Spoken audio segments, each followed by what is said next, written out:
এই বছর এখনো বড় মৌসুম চলতেছে, কিন্তু এখন আমরা 50 মণ মাছও আমাদের এখানে আসে না। এই অবস্থা যদি আমাদের হয় তাহলে আমাদের ব্যবসা গোটায় চলে যেতে হবে, এই ছাড়া আমাদের কোনো পথ দেখতেছি। ভরা মৌসুমে পদ্মা মেঘনা নদীতে জেলেদের জালে ধরা পড়ছে না কাঙ্ক্ষিত ইলিশ।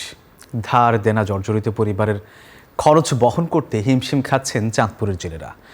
নাব্যতা সংকট, বৈরী আবহাওয়া আর ডুবুচর ইলিশের প্রাচুর্যতা কমার অন্যতম কারণ বলে জানান জেলা মৎস্য কর্মকর্তা। খোকন কর্মকারের তথ্য ছবিতে ডেস্ক রিপোর্ট।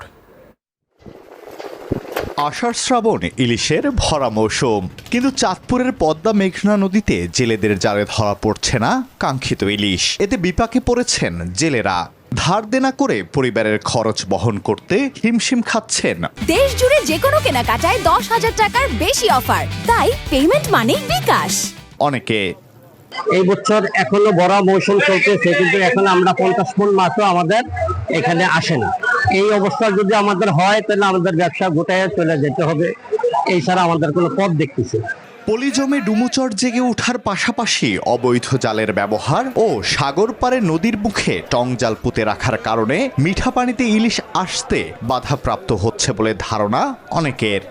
বর্তমানে সাগরের জেলেরা যে মাছ পায়, এক এক ট্রলারে 10 মণ বড় বড় মাছ পায়, পাইতে দেয় এই মাছ চাঁদপুরের তেলের দাম বেশি হওয়াতে এদের খরচটা পোষায় না।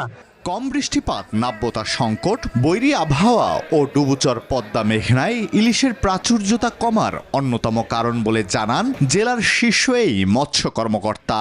আবহাওয়ার বৈরী পরিবেশ, আষাঢ় মাস প্রায় চলেই যাচ্ছে, কিন্তু বৃষ্টি তেমন নাই। তো এখন যদি বৃষ্টি না থাকে তো নদীতে স্রোতও কম হবে। স্রোত কমে যাওয়ার কারণে পলির পরিমাণ বেড়ে যাচ্ছে, নদীর নাব্যতা কমে যাচ্ছে, গভীরতা কমে যাচ্ছে। আর বৈরী আবহাওয়া, এটা মানে ইলিশের প্রাচুর্যতা কমার একটা অন্যতম কারণ। প্রচুর বৃষ্টিপাত হলে পানির স্রোত বাড়লে ও নাব্যতা সংকট কেটে গেলে সামনে ইলিশের প্রাচুর্যতা বাড়বে বলে ধারণা সংশ্লিষ্টদের। Desk report, news 24।